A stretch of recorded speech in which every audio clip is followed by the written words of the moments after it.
أعوذ بالله من الشيطان الرجيم بسم الله الرحمن الرحیم۔ وحی کی تین قسمیں جو خدا تعالیٰ نے بتائیں، ان کی مزید تفصیل میں جو اولیاء کرام کی تجربات کی روشنی میں مزید جو ان کی ضمنی قسمیں لکھی ہیں، ان کی ہم تفصیل پڑھ رہے ہیں۔ اور آج کے جو پوائنٹ ہیں اس میں وہ یہ ہیں کہ بالواسطہ کلام جو نظر آنے والے فرشتے کے ذریعے سنایا جاتا ہے۔ بالواسطہ کا مطلب یہ ہوتا ہے کہ کسی واسطے کے ذریعے۔ پھر ایسا کلام جو نظر آنے والے فرشتے کے ذریعے دکھایا جاتا ہے۔ اگلا پوائنٹ ہے کہ ایسا کلام جو نظر نہ آنے والے فرشتے کے ذریعے سنایا جاتا ہے۔ اس سے اگلا پوائنٹ کہ ایسا کلام جو نظر نہ آنے والے فرشتے کے ذریعے دکھایا جاتا ہے۔ پہلے نظر آنے والے فرشتہ کے ذریعے اور پھر دو نظر نہ آنے والے فرشتے کے ذریعے دکھایا اور سنایا جاتا ہے۔ پھر اگلا کلام کہ جو نظر آنے والے فرشتے کے ذریعے لفظ بے لفظ سنایا جاتا ہے، لفظ بے لفظ سنایا جاتا ہے۔ پھر اس سے اگلا جو پوائنٹ ہے، یہ پوائنٹ نمبر 20 ہے، جب سے ہم اس کی تفصیل پڑھ رہے ہیں۔ ایسا کلام جو نظر آنے والے فرشتے کے ذریعے سنایا جاتا ہے اور دوسرے اس کے سننے میں شریک ہو جاتے ہیں۔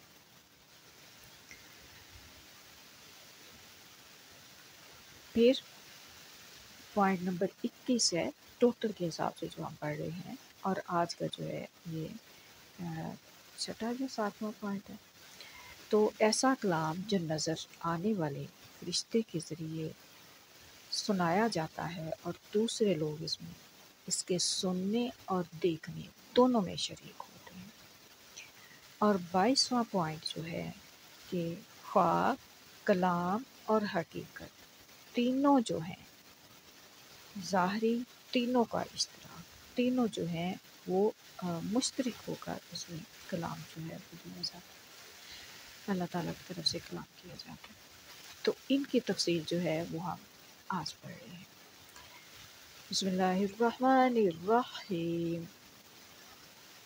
رب اشرح لی صدری ویسر لی امری واحلل عقدۃ من لسانی یفقہوا قولی رب زدنی علما اللہم فقہنا فی الدین۔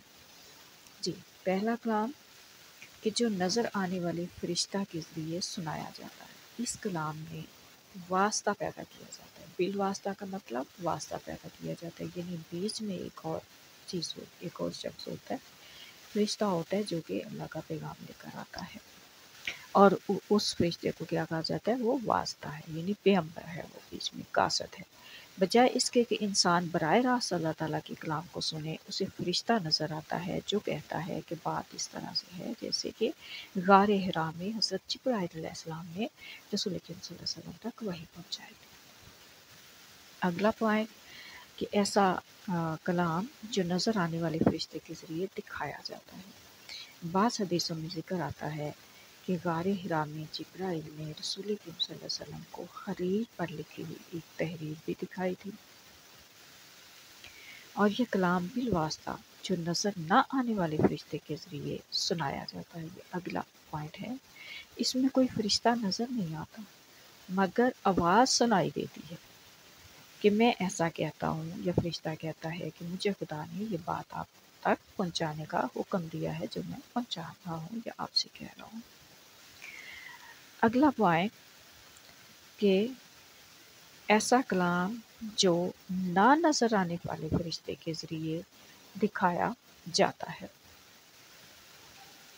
اس طرح کی آنکھوں کے سامنے تختی آ جاتی ہے، لکھی ہوئی تحریر آ جاتی ہے جس پر کچھ لکھا ہوا ہوتا ہے، اور صاف پتہ لگتا ہے کہ کسی اور ہاتھ نے اس کو آگے کر دیا ہے، مگر فرشتہ جو ہوتا ہے وہ نظر نہیں آتا۔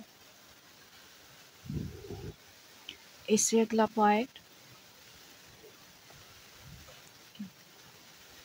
بالواسطہ کلام جو نظر آنے والے فرشتے کے ذریعے لفظ بے لفظ سنایا جاتا ہے اور دوسرے اس میں شریک نہیں ہوتے، یعنی انسان کے حواس ظاہری پر پورا جو ہوتا ہے وہ کام کر رہے ہوتے ہیں،